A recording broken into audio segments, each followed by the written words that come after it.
Well, hi everyone. I'm John Retlin with a retro review of WWE SummerSlam 2000. This show has aged well in some parts, and my God, it's aged like a fine milk on Uranus. Hi, I decided just to make a weird joke for absolutely no goddamn reason, but this show, very much a byproduct of the Attitude Era, where they could do no wrong, even when they did a lot of wrong. This was the same year where the Mae Young hand angle happened, and some other shit, like what's on this show. But the Raleigh crowd is really goddamn hot, and WWE, even at their worst, was doing better than WCW. That was absolutely imploding, and WWE was running over the top of them, running through them, running over them. It was incredible. It was incredible to watch WCW implode and erode at that point. So, we start off with Crimes of Passion, a film by Freddie Fellini, a.k.a. Freddie Blassie. He's sitting there in black and white, well, weird, grainy, brown, and black and white style film, for the silent film era. And he's just watching everything, watching his video package, plugging the show. And then right to censor, noted crackpot Stevie Richards, Goodfather, and Bull Buchanan versus Too Cool and Rikishi. Rikishi had two of the Godfather's former hoes. One blonde, I don't recognize her. If you know who she is, please let me know in the comments. And Victoria, who would then go down to Ohio Valley Wrestling soon after this when China would lay her out. Get really, really, really goddamn good in the ring and have a great feud with Trish Stratus.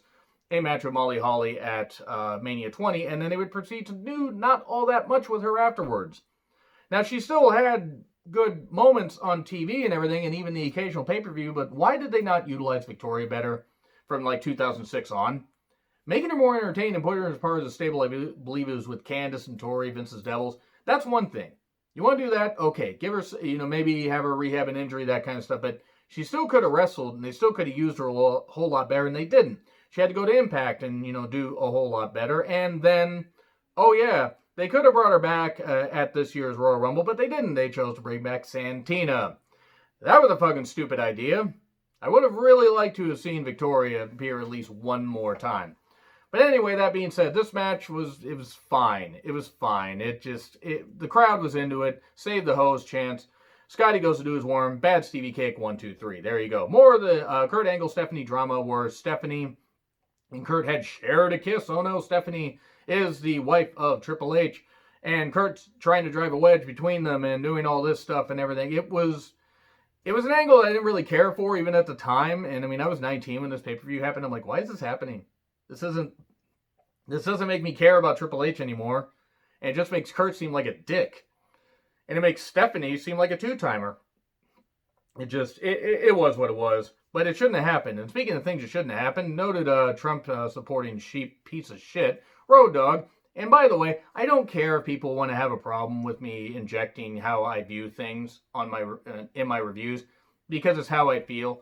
Road Dogg has a right to feel how he wants to feel, and I have a right to criticize it, because as somebody that wants to see things get better, Road Dogg is a goddamn idiot. Of course, nothing is going to happen to him. And it's based on a Facebook post, by the way. You'll probably see it floating around in screenshots. The guy was an idiot. It was very tone deaf.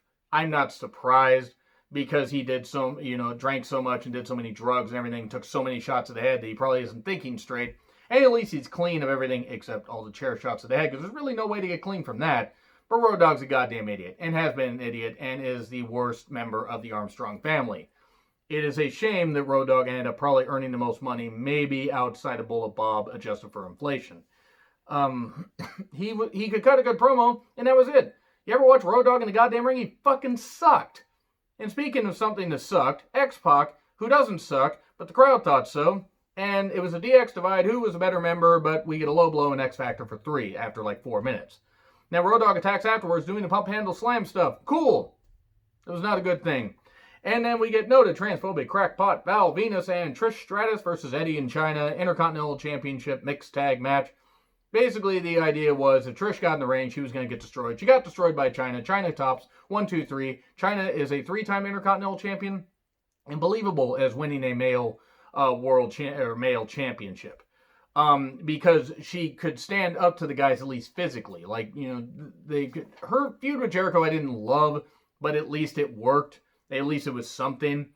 And again, China was at least believable as a, transitional, Intercontinental Champion. Maybe not to hold it for like longer than 2-3 months, but, for winning it, getting a big pop, having a little bit, and then losing it. That's about, definition of a transitional champion. So anyway, yeah, that was something. Noted transphobic crackpot Val Venus. Val Venus, a goddamn piece of shit that he is. Not shocking who he supports also. Maybe he's done a little bit too much of the weird spiked weed. I can't imagine that anybody will get mad at this or whatever. I really don't care because I stand up for what I believe in. Same with you. You guys can stand up for what you believe in. Make your own videos and talk about, how SummerSlam was a great show because some of these people are pieces of shit. And then we get more Steph and Kurt stuff where Steph does talk about Kurt being a good kisser because she's a two-timer. That's what they're implying here. Taz and Jerry Lawler. Jerry Lawler, one of the most overrated and a racist and, moronic piece of shit. He was. But overrated in the ring. Never understood why people love Jerry Lawler. And I'm not saying that you can't. But, sorry, that stuff in Memphis wrestling, some of it was good. Some of it, I'm like, why was this so popular? But I never grew up in the era. I never grew up in the era or the area or any of that. So I don't get it. It didn't translate to me. This is when Taz, by the way, who had a huge pop debuting at the 2000 Royal Rumble earlier in the year, he had that, and then by Mania he was competing in the Hardcore Invitational, and by this point he was feuding with Jerry Lawler and breaking a window and getting glass in JR's eye. And this match was ridiculous. Absolutely ridiculous. It didn't do anything for Taz. While Taz had Jerry Lawler down, the ref was down, and JR took a jar of candy and bashed Taz in the head. Busted Taz open. Lawler got 1, 2, 3. This was embarrassing. This was embarrassing to watch. This really was. It didn't do anything for anybody. I mean, JR, he was there. It was just stupid. We think of Steve Blackman versus Shane McMahon Hardcore Championship, even with Test and Albert interfering. Steve Blackman would not be stopped. This is only remembered for that fall, that big trust fall that Shane had, because Shane is fearless and a goddamn nut. And it's great they had built Shane up like this and made him so goddamn annoying. And it's the only time they did that. They didn't do any of it last year, to where I was considering turning off WWE programming, except they totally did the thing I said they didn't do. But this was good, and it was a good way to write Shane off of TV for a little bit. I don't remember how long he was off TV. God, I don't remember. He was off TV for a bit. Because I know then eventually he would be gone for a little before feuding with Vince in WrestleMania 17. Or X7 if you really want to get technical. But this match, mostly remembered for that spot, because Shane is fearless, and then he gets stretchered out after Blackman wins. We think of Jericho versus Benoit, 2 out of 3 falls match. A personal feud with hard strikes and everything. This is not over the Intercontinental Championship.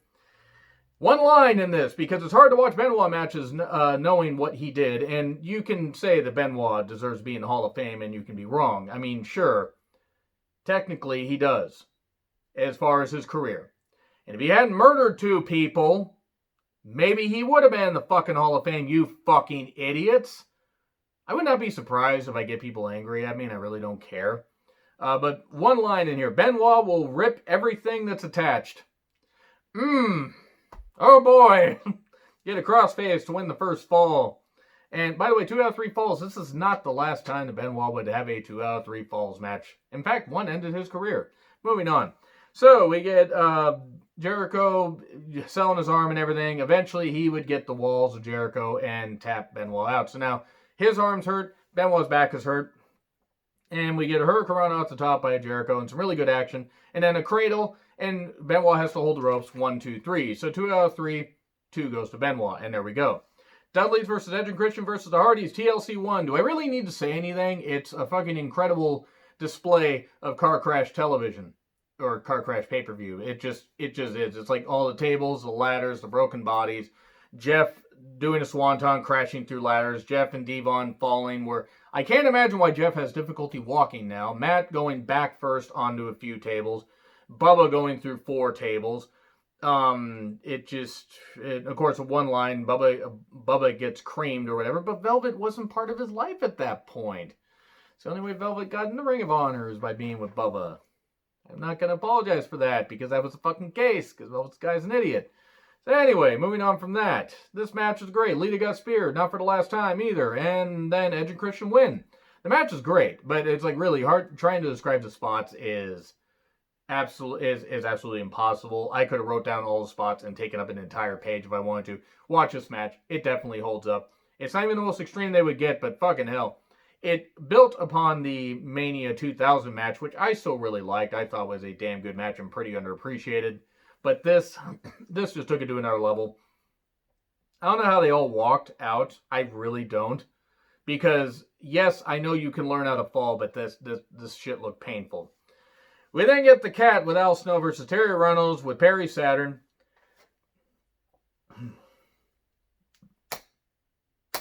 It's a thong stink face match. I was trying to find the ways to maybe make a joke about that, but no. Terry Runnels, by the way, deserves so much better than she got in WWE, especially after her time with Goldust. She was a backstage interviewer, and they used her in the ring. Terry was never a wrestler and knew that, and Terry played her role fine. I'm not knocking. If any Terry Runnels fans happen to be watching this, I'm not knocking Terry. She should have never been put in the ring. Because it was a bad move. It's like she was much better utilized as a manager, as a talker. She's a really good talker. But then the Cat, one of the most undeserving twats to ever be in wrestling.